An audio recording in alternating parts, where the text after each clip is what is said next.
Welcome back to my mental health and crime channel. My name is Huda London. I'm a licensed cognitive behavior therapist and a licensed mental health counselor. This is for entertainment purpose only. I'd like to talk about the Idaho quadruple murders. But before I start, I would love to say that this is for an entertainment purpose only. And I'd like to thank my subscribers, my viewers, my new subscribers, my old subscribers, everyone who's been giving me support. I really do appreciate that. I really find your comments interesting, quite intelligent, interesting theories, which all could be possible because none of us have the facts. Most of this case is on gag order. When something is on gag order, you can obviously not see the statements, the police integrations, interviews, and such things. We can't even come to the fact and come to the point of who called 911.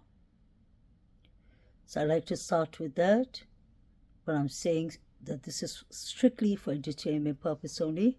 It's mostly my opinion, things that I've observed while I was researching, things that do not make sense.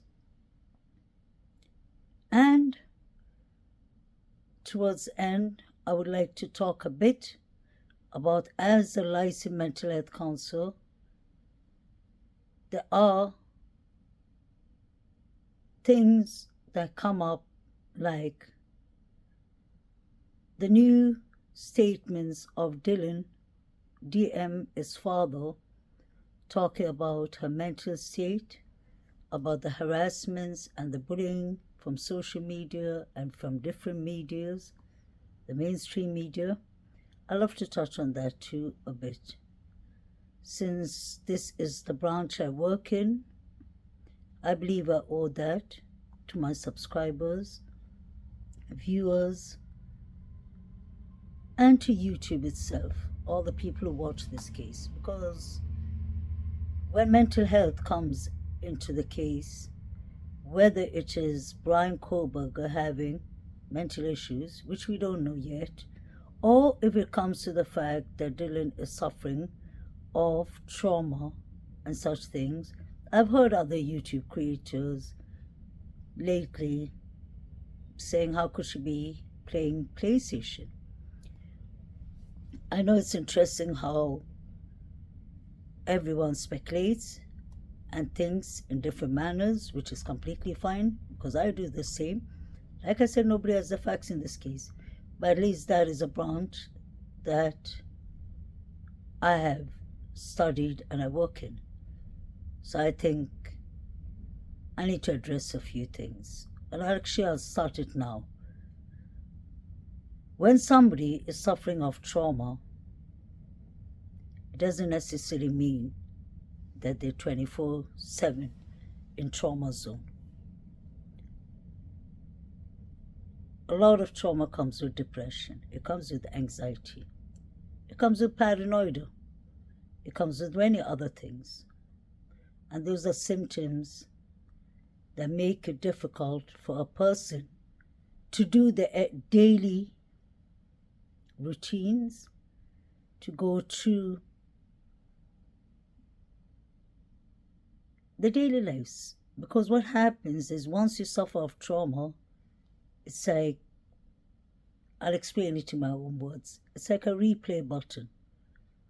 The whole scene, what you witness, trigger warning, the dead bodies, red liquid, the scene, everything. Because the coroner herself said that this was clearly a brutal crime, a bloody scene. So it doesn't matter right now who did it for now while I'm talking about this subject of therapy. I heard the creator saying that a psychiatrist would know which is true. Psychiatrists evaluate people and come up with the diagnosis. But then it's a bit wrong too. because counselors and therapists are the ones who use the skills that we have been taught in university, our experiences, to talk to these people. A person who's suffering of trauma, depression, anxiety, personality disorders, schizophrenia, any kind of orders in mental health, come to counselors for a reason. Because psychiatrists do just the evaluation, which is really important to get a diagnosis. But the therapists are the person who gets to know their client. In mental health, we call them clients. We try to avoid using the name patients because that is a bit more touchy. Client is the right word to use. And what I personally feel is that trauma can affect people in different ways. It doesn't necessarily mean that you're in trauma, that everything is replaying in your head 24/7, that you cannot function. Yes, you can function, but the quality of your lifestyle isn't that good as it was before.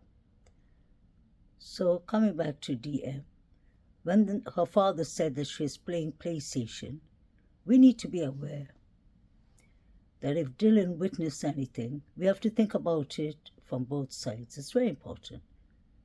I find it strange that it took 8 hours for someone to call 911 in such a horrific scene. And most of us finds that strange. It's in fact not even strange, it's a red flag, honestly. But then what we need to remember is we do not know if and what DM and BF has seen. So when the father comes out with the statement that she's playing PlayStation, I don't think we need to be rude. And I don't think we need to judge that.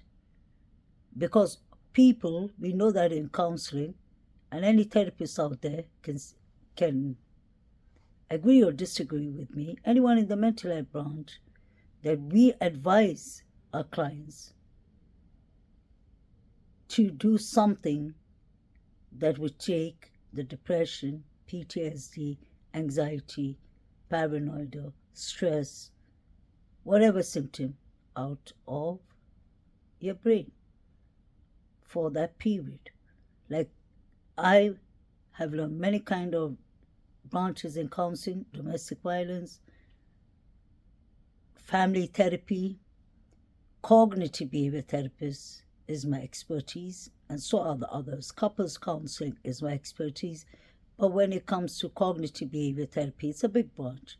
We deal with depression, we deal with anxiety, paranoia, many other things. So that is important.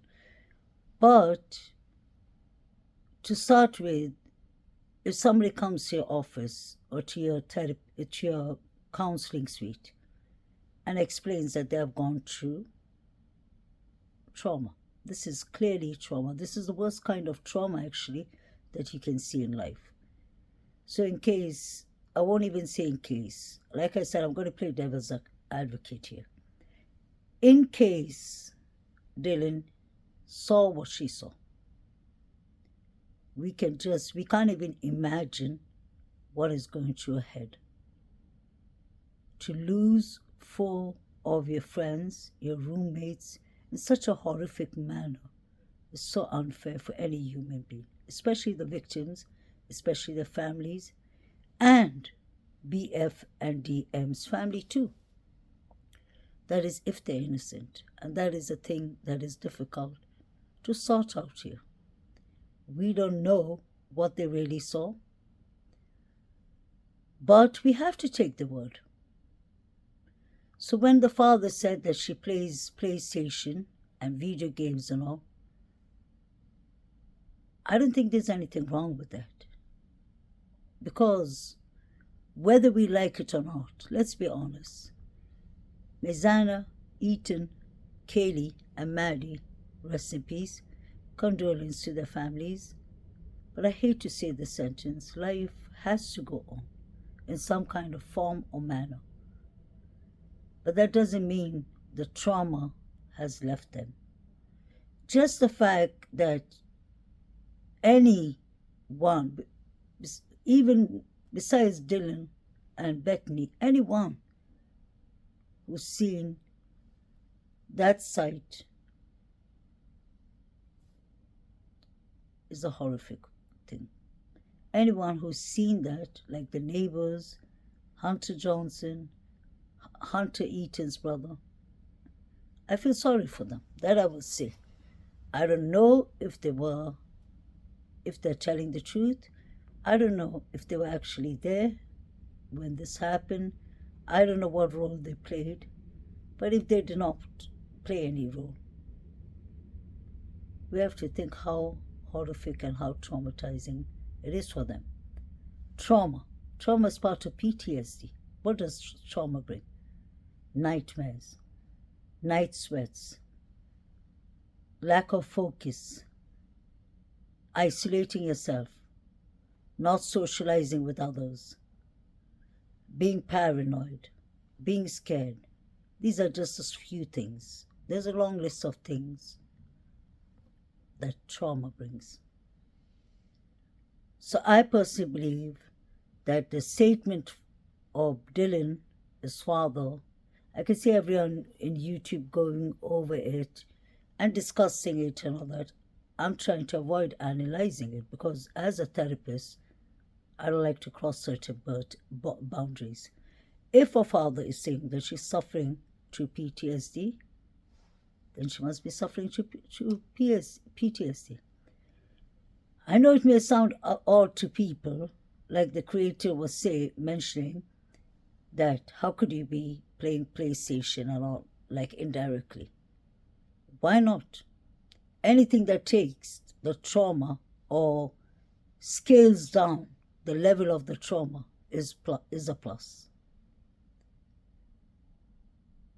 So if Dylan is dreaming about these things, which he definitely is, we never know.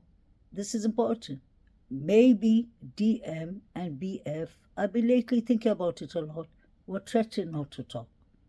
How do we know that they weren't threatened? Maybe they saw the people who did it. Just give you an example. Maybe they knew it was one of the fraternity boys. And they know that if they talk, they could be next. Their family members could be next. If you'll understand what I mean. So we shouldn't be too harsh on judging what a person has done or they haven't done. But yes, we can point out things that are odd, that doesn't make sense. Like, why did it take 8 hours? That is a question. That's a question I don't think that's a wrong question to ask. Why did it take 8 hours? Why were the roommates texting each other instead of texting for outside help? For someone to come, texting a friend, just say, like the Sigma Chi boys, asking them to get 911 immediately to the house. There's ways of doing it. So that one is a no-no for me. Unless we hear that in the court, I'm not convinced about their stories, honestly. There's something that doesn't add up. But I do not find it wrong that Dylan was playing PlayStation. Maybe that's what helps her to get all these memories that are haunting her, bothering her, out of her life. Trauma doesn't just leave. But when she's playing PlayStation, maybe that's the time she feels the most relieved, that maybe that's the only time she doesn't think much about it. So that is all right. Then coming to this part of DM and the ski mask, which is very interesting. Many creators are sitting and analyzing that too. I wouldn't have analyzed it. Certain things I don't waste my time on because time is important for me. I have a work to do, I have a family to run.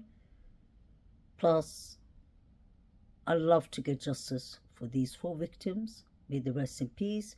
For Summer Moon YouTubers, Orvin and Austin have got their justice. The what's it called? The West case in California, who brutally murdered those two little babies. Any case, Kylie Rodney was the same. We are trying to get all of us so much justice. We knew that she didn't drown by herself, but then the results came. Whether they were right or wrong, we just had to let it go. But when we are judging, let's not forget this statement and these reports was given by DM's father. That's very important to remember. It wasn't given by DM. So if DM, what she saw or what she knew, we should only listen to what comes out in court from DM herself, from the prosecutor Thompson, from Ann Taylor, the lawyer, from the other people in the court. Her father could have, I wouldn't say given us misinformation, but he could have just said ski mask instead of a medical mask, instead of a half mask, or whatever it's called. That's why it's important to remember what the father is saying is his opinion. Let's not get this twisted. This is his opinion. This is not Dylan Mortison's opinion. Or this is not her statement. Maybe he misread it, or maybe he's been hearing from DM so many times saying mask. Maybe he's heard so many times from his own daughter saying mask that he thought ski mask. That could be a slip of the tongue. I don't look at that. Something to analyze and tear it apart. We need to follow the affidavit. It's written over there that it's a mask, whatever surgical mask, follow that one. What the father says is irrelevant. Besides, what is relevant is when he's saying people online and people should stop harassing his daughter. Yes, that's relevant. We all parents, we don't want anyone to harass our children. And we try always to raise, all of us parents try and raise our children in the best way. So we don't want any harassment going on. And that is important. We need to give it time. That's the only thing we have in our hand, time. Give it time for this case to go to the court, and then for the judge to decide and the jury what happens after that. But it's all right, I personally believe, as long as you're not putting up names of any students or whoever, minors or whoever you're talking about. I think it's in fact all right to be analyzing things like the grub truck, the alcohol minor video. They're not minors, they're 19 years old. Let's get that clear. They love to drink beer and such light things, but they're not supposed to be drinking liquor. The reason I personally analyze that clip often is because every time I watch it, I catch something that is not right. Recently, I love my subscribers and viewers because I think two people actually, I wouldn't mention names, but thank you, mentioned that to me, and I'm trying to still figure this out. If it's true and you'll agree, please write it in the comments, family. I've heard that the guy in the yellow jumper with the black jacket that has a hoodie, he has his yellow hoodie out. I've heard from two different sources that is David Lodge. And I really want to know that, because I know it's not my business, but it helps me to put things more in perspective. Because I was always wondering if any of the 4chan guys were in the grub truck. So that I find to be interesting, and if that was him, I'm still observing this case and the grub truck. I'll not be done with those grub truck and body cam videos, because like I found the Chris McDonald video where a girl is yelling saying, "Stop, stop it, stop." That is very critical, I believe. I personally believe. And I'll tell you why. Maddie and Kaylee started calling Jack D around 2:50, I believe, 2:51. They both called for 10 times on the whole, or 9 times. The last call that was made is very important. It was at 2:54 or 52. Then you hear straight away at 2:55 and 16 seconds, you hear a woman yelling, "Stop it, stop, stop it, stop." What does that mean? First of all, to start with, the question is, where is it coming from? Is it coming from the field, the Sigma Chi field? Because the boys were in the band field, was it coming from the Sigma Chi because it wasn't far away from it? Was it coming from the girls' house?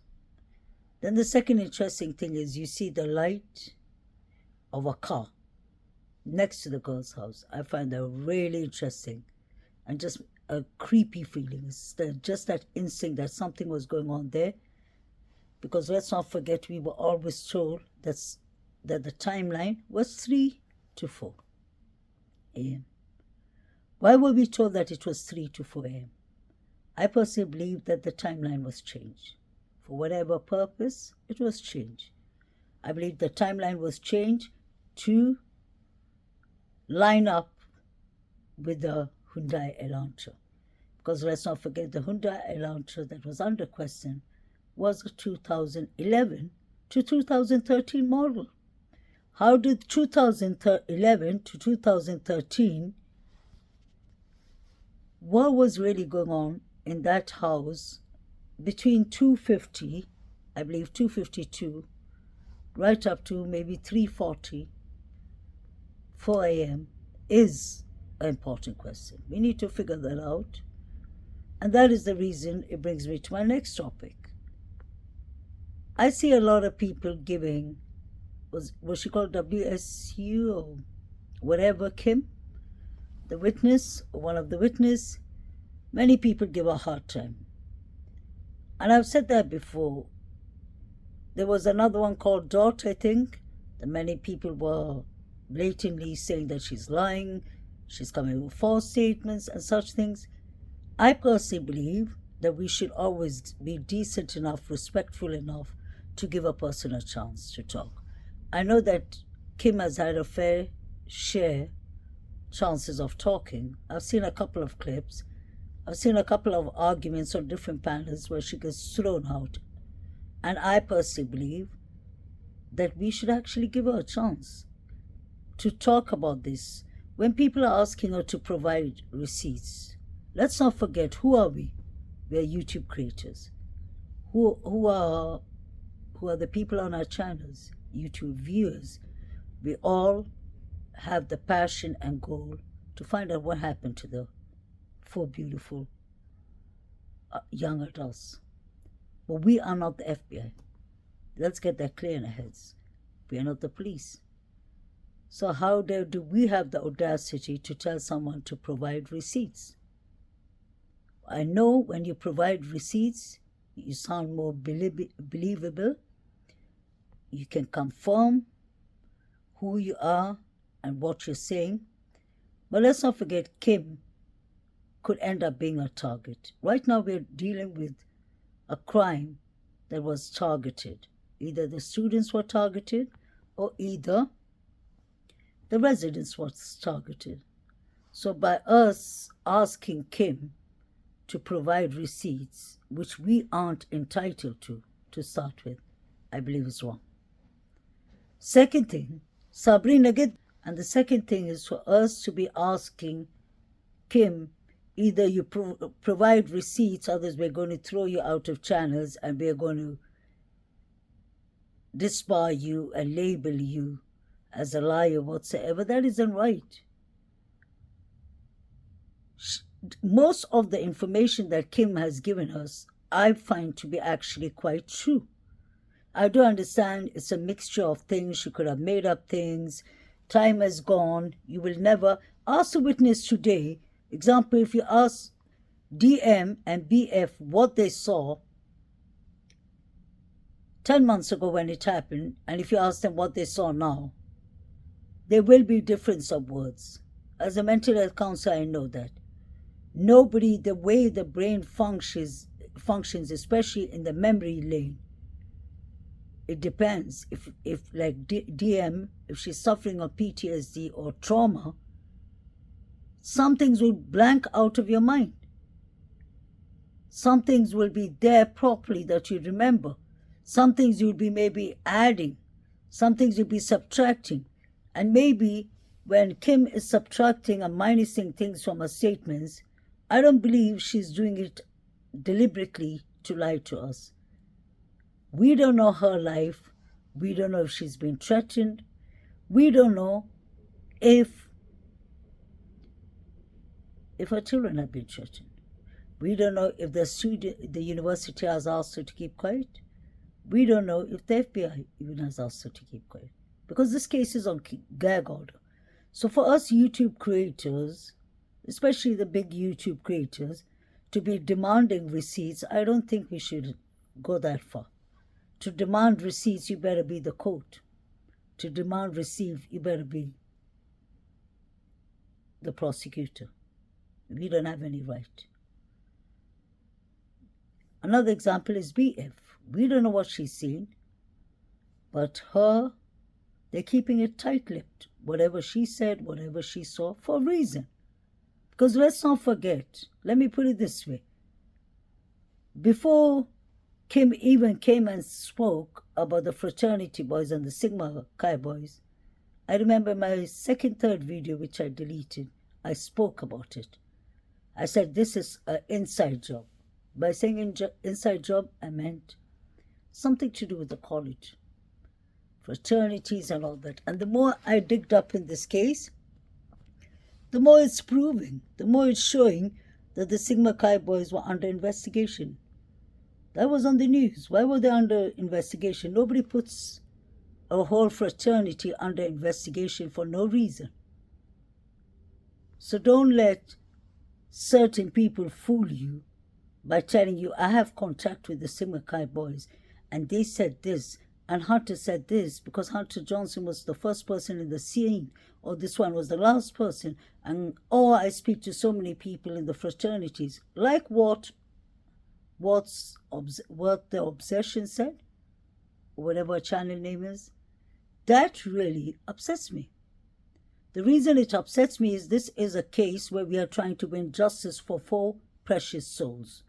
We don't need a YouTube creator like What's Obsession or myself or any other YouTube creator to be coming and telling us what small boys who are running away from the police and who are opening the door for the police, like Hunter Johnson, saying, I don't know who lives here. Let's not forget the body cams. So I stick to my facts, and I am not afraid to speak up. So we need to stop harassing Kim. If you don't want her on your channel, if you don't want to talk to her, that's all right. That's calm. But other creators have no right to go to other channels and start harassing her or giving her a bad name.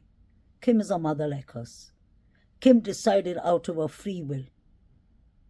I'm sure she has empathy and she has remorse. That's the reason she came out, giving us a chance to hear what she knew when she was there from our daughter, who heard what, and it's up to us to either take it or leave it.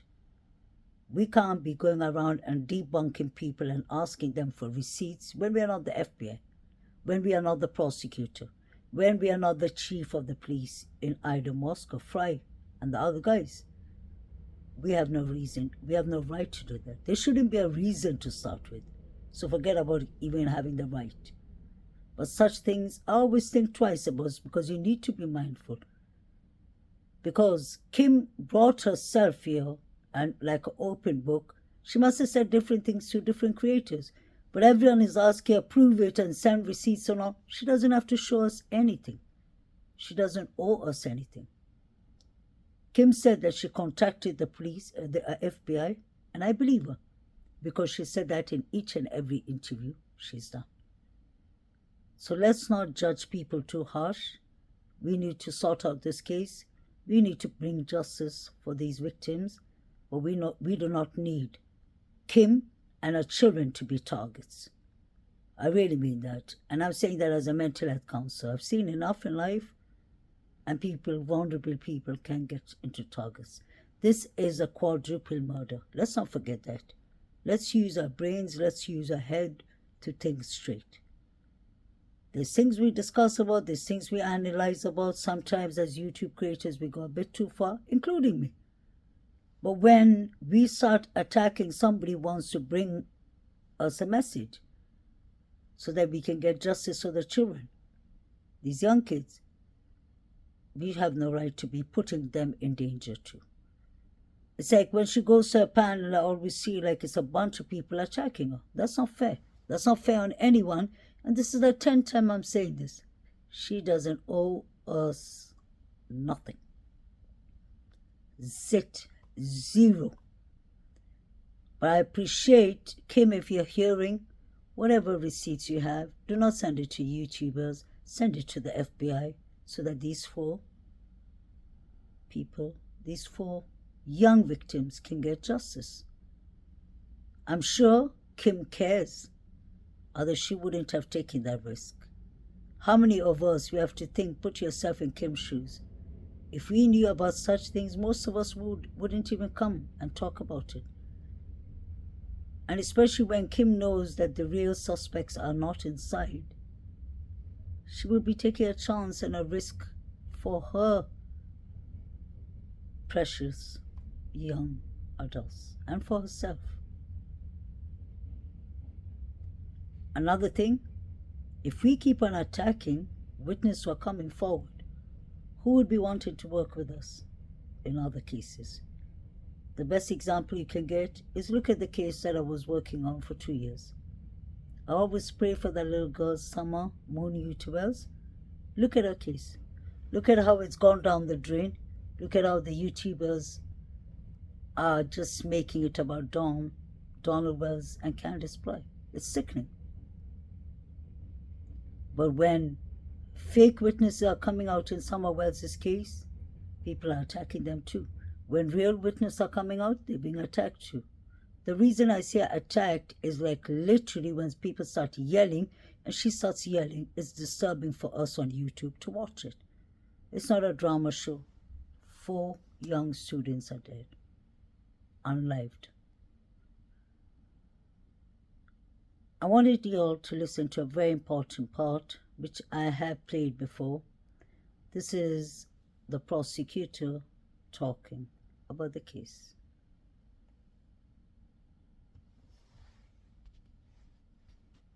County Prosecutor Bill Thompson. Mr. Thompson, good morning to you. Good morning. Police there have called this a targeted, isolated attack. Are investigators looking for a particular suspect or suspects this morning? At this point, the investigators are looking at all possibilities. They don't have a specific suspect. They're continuing to work on that. Do you believe that whomever did this is still at large? Yes, we have no one in custody, and the police have been unable to identify who's responsible for these homicides. Is it possible there's more than one suspect?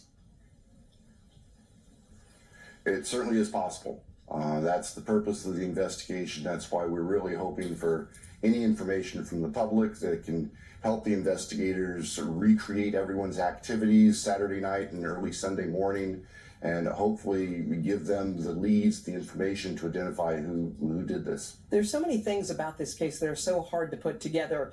Veteran police officers who arrived at the scene said it was one of the most horrific and gruesome scenes that they had ever seen. Yet somehow there were 2 roommates who were in the house who apparently didn't hear anything. What are the red flags you have there, and are those roommates considered persons of interest? Well, anybody who might have knowledge is considered persons of interest at this point. As far as I don't believe so. The investigators continue to work hard trying to interview everyone who might have any information and hopefully figure out and identify what occurred and why and who's responsible. As we understand the timeline, and we recognize that this is an investigation very much ongoing, the four came home, early in the morning, Sunday morning, let's say 1:45, 2 o'clock in the morning, something like that. The 911 call didn't come until midday the next day. Does that raise any red flags for you? How do you explain that?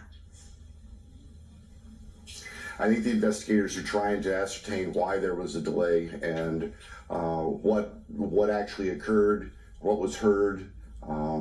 That's a question that's still out there, and I know they're working on that. We're trying to assist them as much as possible with obtaining search warrants for data and cell records and social media and anything that might help.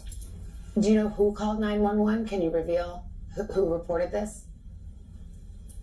I can't reveal who made the 911 call. The police do know who made the 911 call, though. Obviously, we don't know anything about motive, but the mayor did initially refer to this crime as a crime of passion. Why did he say that?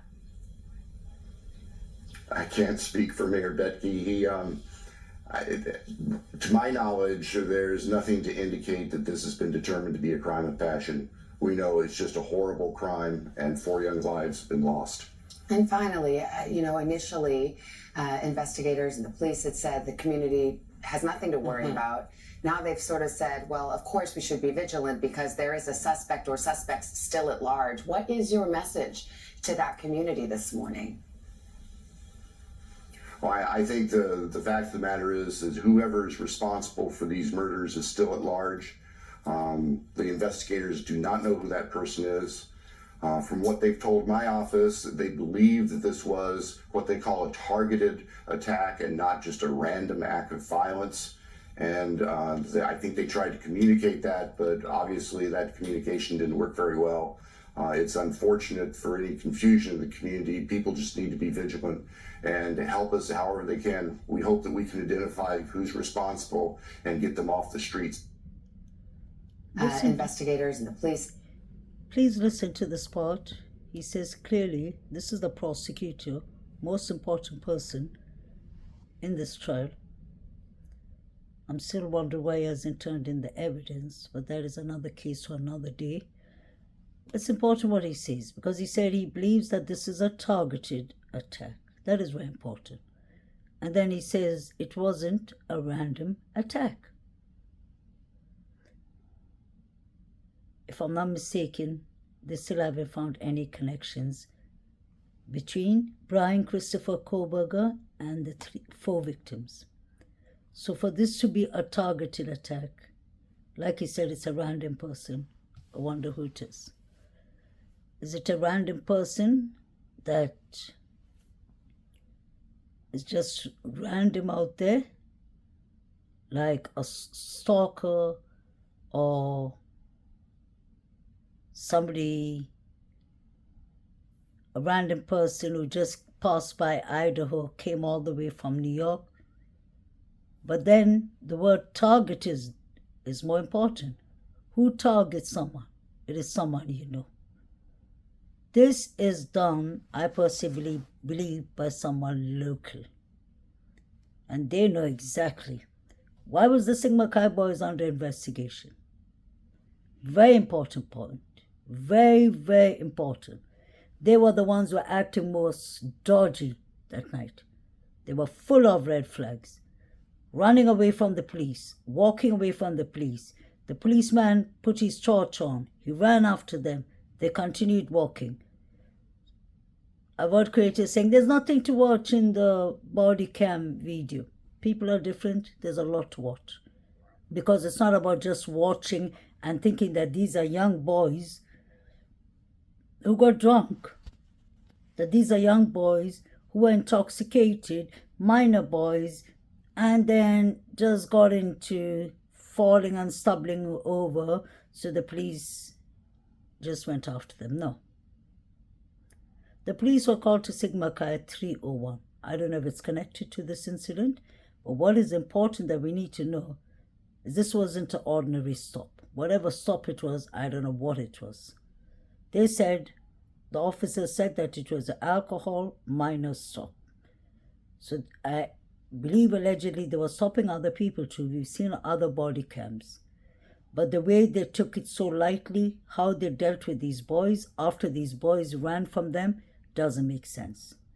When anyone runs from the police automatically runs after you, makes you stop whatsoever. And when they do that, first thing they do, check you. I mean, not only check your face and all, check your pockets. That is common sense. That wasn't done here. So I don't know what the officers were up to, which I would really not like to discuss about what officers do or what other people do. I have my line of branch called mental health. I don't deal with the officers. They would know, and I believe it's a legit video because the police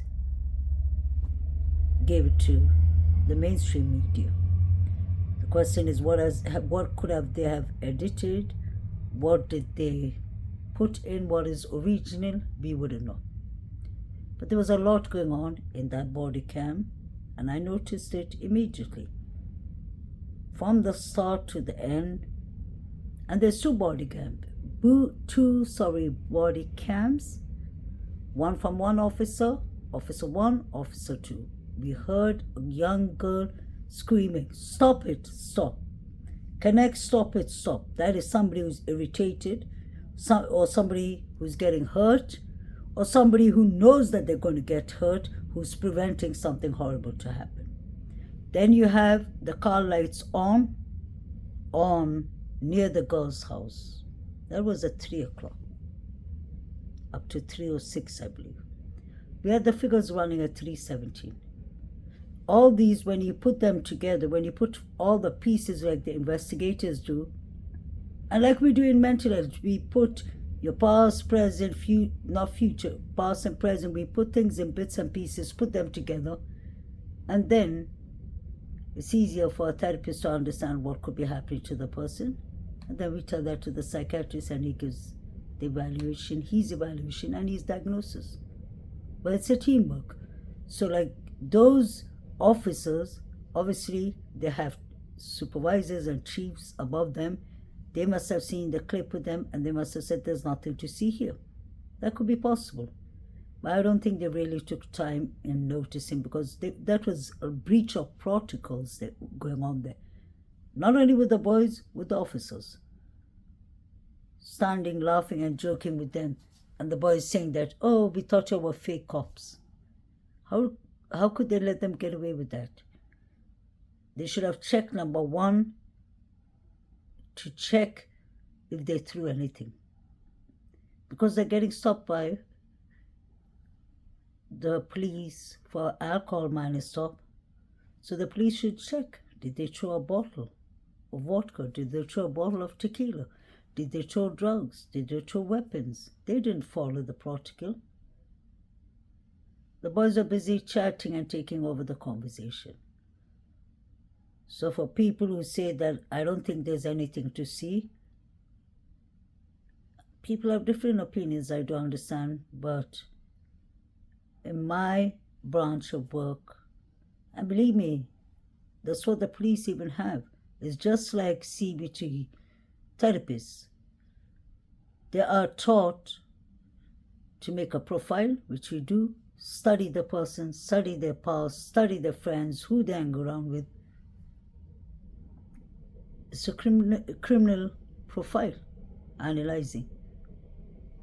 Although we analyze mental health, they are doing it in their way. So if they were doing it in their way, they haven't done it properly. Because you can clearly see that these boys were up to no good.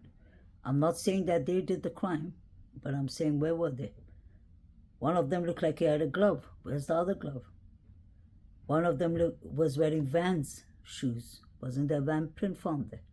One of them was wearing a pant and a shirt that looked like a female's shirt and pant. Even if it wasn't a female's, it wasn't his. The length of the shirt wasn't his.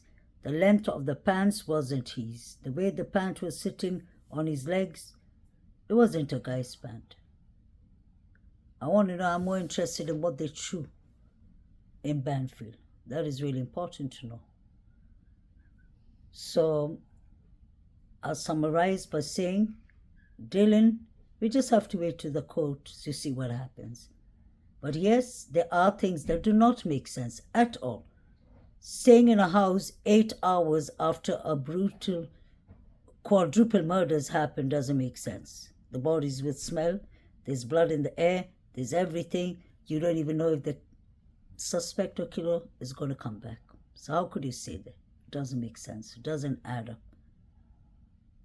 And if she was in a state of shock, she wouldn't be sitting and texting Bethany. They were texting each other. They know more than that. And I wonder what they saw.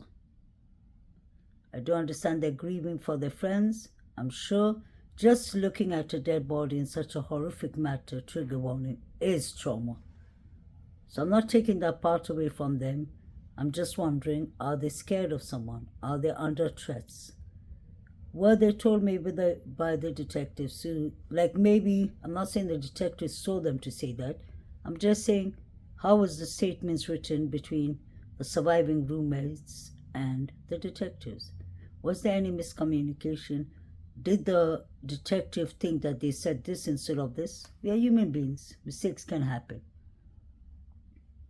Or did, because we are entitled to find that out, or did DM add nonsense to what she thought she saw? She called the Sigma Chi's and she called the sorority girls around 8 a.m. in the morning. She called the Sigma Chi's around 11:58. They called the police at 11:58, so she must have called them around 11:10. So I want to know, was the bodies moved?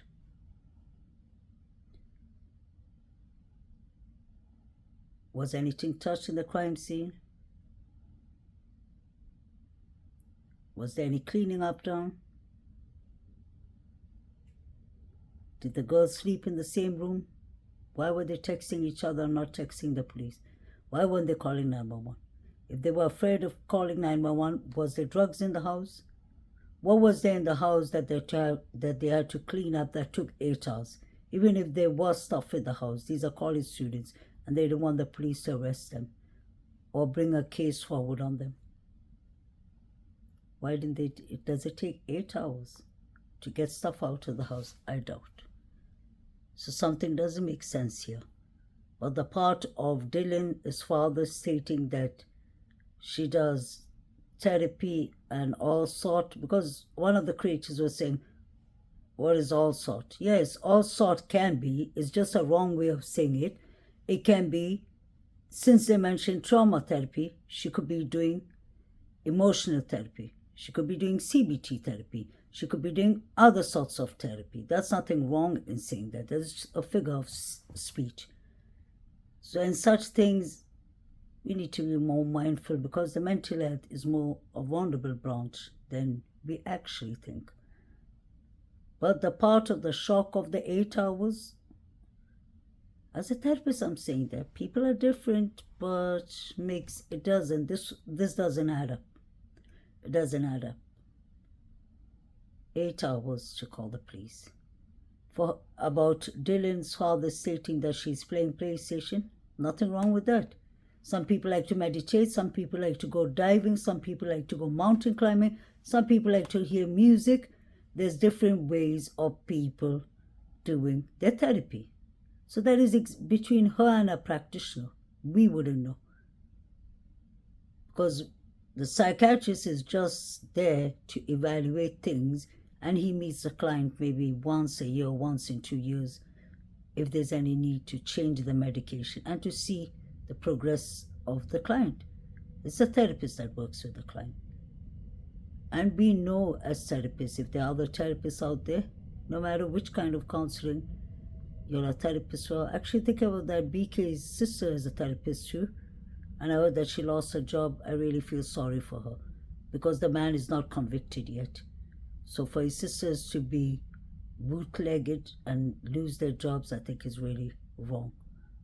I do understand no jobs want to hire them because of this case, but BK is BK. His sisters are his sisters. So that is really wrong. Imagine if BK is innocent. This is going to affect his whole family. That's not right. The Sigma Chi's were running out all around the place. Then another thing, you'll have seen I put up the two boys, young men, 19 years old, and I think the other one was 18. Joseph from 2013, and what was the other one called? Hudson Linden, was it? Yeah? Lindo. Hudson was seen on pictures near Kaylee, Maddie's, and Eaton's house, or where they died. So is there some connection to them? The day when Hudson went to the party in Delta, he was in the party with Xana, Maddie's boyfriend, Jake, and last but not least, John Jack Showalter. And John Jack Showalter used to be in the fraternity of Delta Tau Delta. All of a sudden, the boy, 12 a.m., he leaves the party. Nobody knows what happens to him. He called his friend. He said, I'm on my way home. The Paradise Creek is next to a car park. His body was found there. He died of being out in the cold. And it's sad. Really sad. Then you have this other boy in 2013 who turned disorientated, according to them, walking into people's dorms, knocking at people's doors. He ends up under the bridge in the Paradise Creek. So what is happening here? You have Hannah Clee, the young girl that they say is not related, but she and Maddie used to live in the same dorm. She was bullied. What I find strange about her case is her body was found 3 days later. Her father had to send a welfare check until they found his daughter dead. And then they said it was an overdose of over-counter sleeping drugs. How can you live in a dorm or an apartment and nobody knows for 3 days that you have passed away? The girl had friends, the girls had a family, the girl had teachers. How come nobody noticed? So are all these people related, not related as relations, as family, but were they related in a crime done by the fraternity boys and the sorority girls? I'm asking you directly. I'm not accusing, but questions need to be asked. Serious questions need to be asked here. It's unfair that these 4 victims may not get their justice. It's unfair that everything is on gag order. You heard the prosecutor, Thompson, saying directly that everyone is a person of interest. Let's not forget. He said, although we are still trying to figure out basically what has happened. The chief, when he was asked by Fox News or one of the news on the press conference, he says directly, I didn't say that the girls, the surviving roommates, are witnesses. I said they were just there. What do you mean by just there? That means they're not witnesses. When somebody says the person was just there, then you can't call the person after 7 weeks a witness. Doesn't make sense. What did they see? Why did they not go to the tribute, the memorial of the 4 victims? And that leads me back to the question that I'll give them, not credit, but I'll give them maybe space to try and understand further in court. But I'll give them that understanding that they could be possibly scared. If it's a fraternity boys, then they know them. They must have threatened them. We saw the picture Saeed was watching. It didn't make sense at all. It looked like a crime scene. What's going on?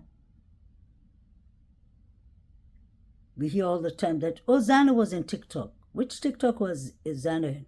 Prove it to us. A mobile device could have been running, her TikTok could have been running, and she could have been unlived already. Ethan's mother clearly said 2 a.m. is the worst, is the most horrific or frightening time for us.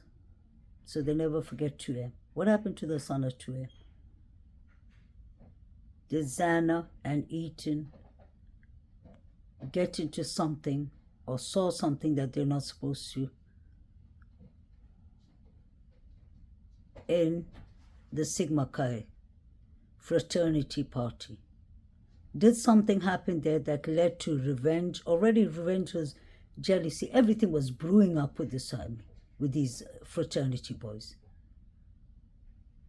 So I'm sure the whole fraternity boys knew what was happening except Hunter, his brother. Not Hunter Johnson, the YouTube creator's friend. And I keep on saying this. I can't say this enough.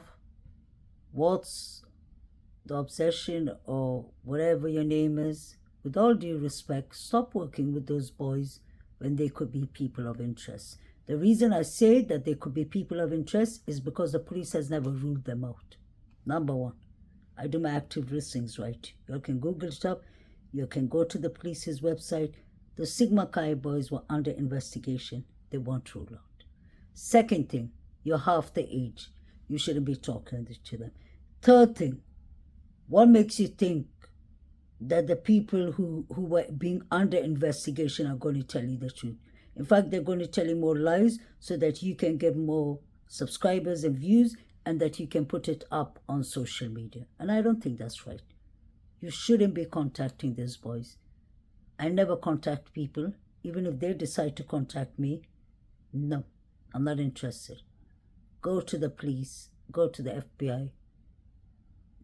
They should do it for Kaylee, Maddie, Xana, and Ethan's sake.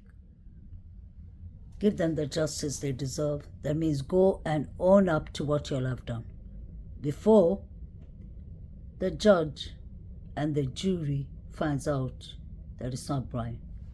Nothing seems to add up here. And I honestly, till now, I haven't decided. If Brian is completely innocent, I wouldn't say yes. I would say probably the chances of him being innocent is most likely. But there's things that Brian needs to explain. We don't need a lousy alibi. We don't need a lousy alibi from Brian Koberger himself saying, oh, I like to drive at night. You could like to drive at night, but please, why was your phone off? Explain a bit more. Now I'm actually starting to wonder if Brian Koberger and the Sigma Chi boys knew each other, if they did this together. Just the idea. I even wonder if BK, BF, and DM knew each other. And that's not attacking the victims, that's asking questions that should be asked. Could Brian Koberger have been called there by one of the surviving roommates to frame him? Was he there in the house before? Because what was on the leather knife sheet was touch DNA. So we've heard experts saying, like if I use a scarf and I borrow it to my friend and you wear it and you leave it in someone's house and that person touches their things, you got to touch DNA there. It doesn't necessarily mean that I was in that house. It just means that my friend borrowed it and she took it to that house. So anything could have happened. I always thought of that from the beginning of this case. The only way that could make sense is that if one of the girls, surviving roommates, anyone, like I'll give you an example, and that is not blaming anyone. Jasmine, Xana's sister, could basically know the surviving roommates, and they could have come to a house and they could have gone to Brian Koberger, or they could have had a drink with Brian. We never know. There's so many links here that could have connected so easy without Jasmine knowing. She could have been kind of I don't know what to say. Without her knowing, BK could have been trolling her around, or maybe the girls could have visited her and then visited him. They all go in Washington, Pullman. Then you have the other girl, I believe Emily, her name is, Hunter Johnson's girlfriend. Doesn't she go, if I'm not wrong, to Washington Pullman University? There are many links here. But right now, it doesn't make sense, because the reason I say, one of the main reasons I believe strongly that it can't be Brian is because of the timeline being changed. This happened between 3 to 4. Brian did not get off his car, according to them, till 4:05. So something does not add up here. And that's why we're asking the questions on our channel. Without insulting anyone, being mindful. And you can go back and check all my clips. I try to stick to certain topics. I do not like to talk about the victims' families. I saw many people were just making clips for no reason about Xana's mother and her drug issues, and I felt really sorry. Whenever I see those clips, I just hop over it and I watch a next clip of something else. Or go to Netflix or do something else, because I really get upset when I watch. When the parents are being accused, we need to be mindful. We need to have boundaries. These are grieving parents. I've heard all kind of things that you start wondering, are these people serious? Especially from YouTube creators' mouths. And we have a platform, we're supposed to use it right. We need to be mindful. Let's not forget, Jasmine Conodon has lost a sister who she was almost a twin with, that she loved. Her mother's face shouldn't be on channels, people talking about it. What does the mother? There's no connection there. Just because the mother used to do drugs, that doesn't mean she was providing her daughter drugs. That is so hurtful, so heartbreaking, and so wrong to even go there. Because you have Jasmine, who's a surviving sister. She wasn't in the crime scene, but her sister unfortunately died. She is alive.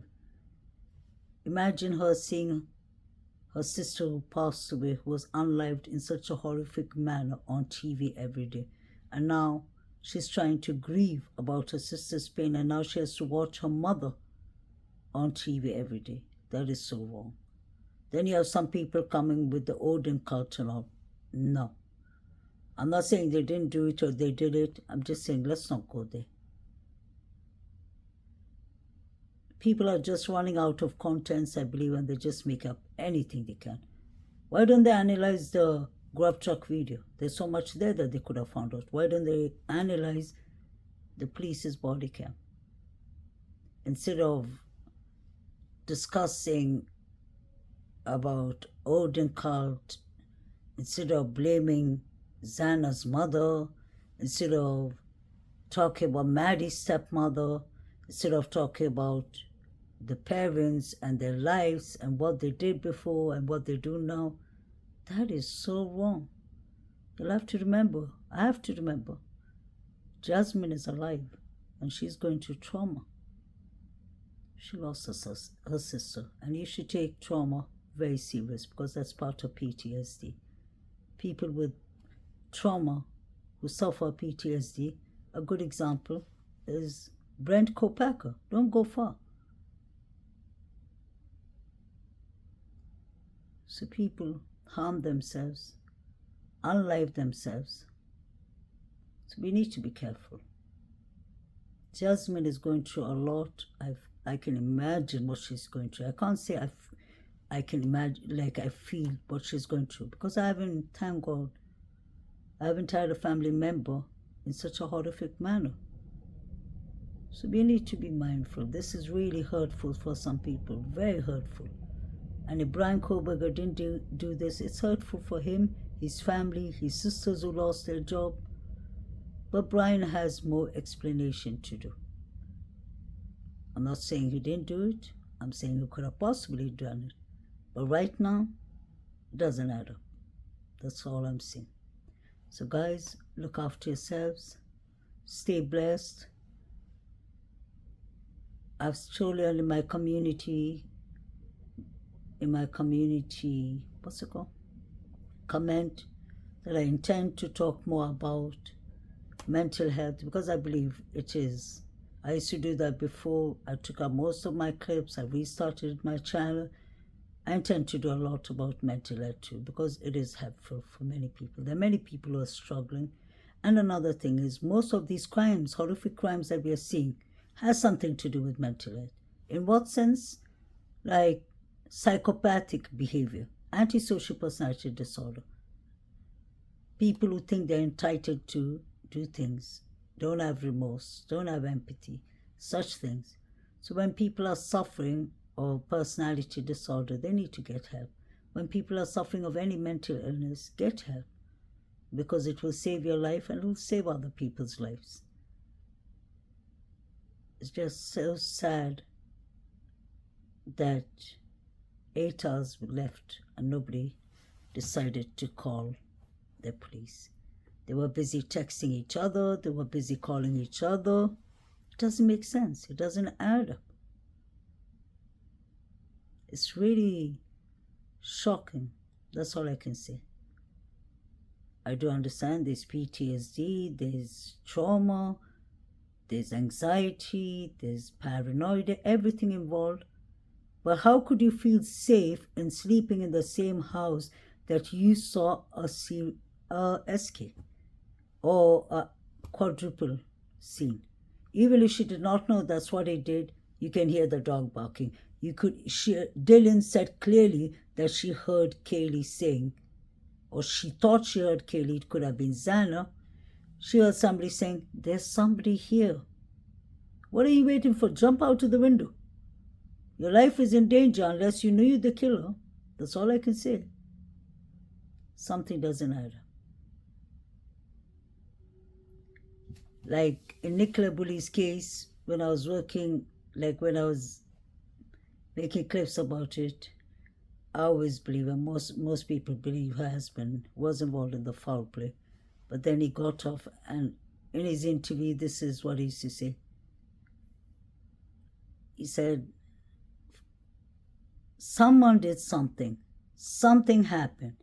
Find out what it is. And he said that twice. It was, find out what it is. Find out what. I want you all to scrutinize every place, the river, what did he say, the parking places.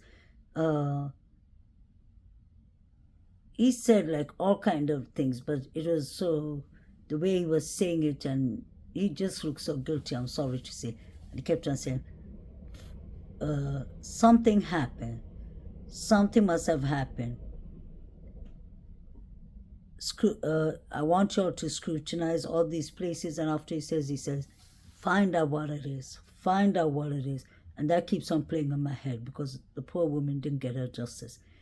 And then I always think about the Idaho 4 quadruple, and I think to myself, something must have happened. Something must have happened. He said, I want you to scrutinize everything. I want the police to scrutinize the Sigma Chi, the other fraternities. Find out what it is. Find out what it is. Like he said thrice, find out what it is. How did they know before the others? Come on, the cops should make sense out of this, because make it make sense. Does it take anyone 8 hours to call the police? Because you should fear for your life. When you fear for your life, you would have called the police immediately.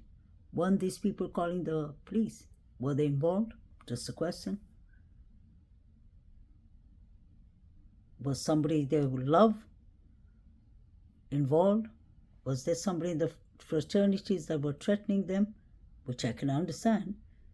After they saw that the person must say, shh, keep your mouth shut, others your necks. This is what you're going to say. You're going to say, you saw a man with a mask. You saw a man. That's why maybe the stories is changing with DM. If a father said, I don't know already, honestly, I would rather hear it from Dylan's mouth.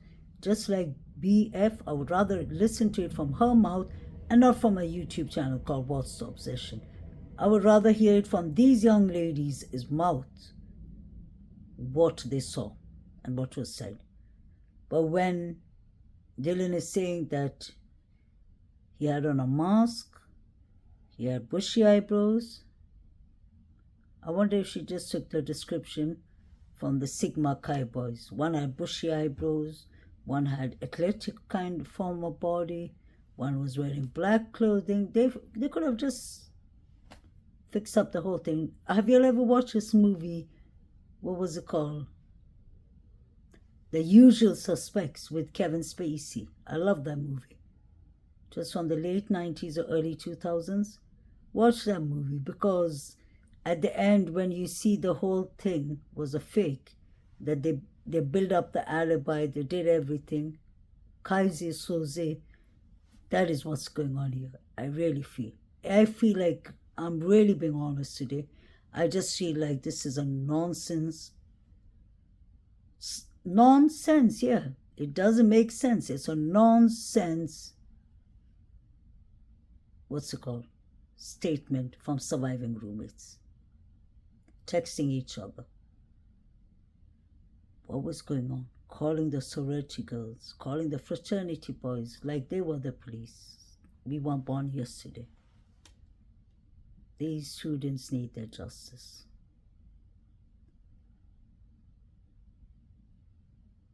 Something did seriously happen.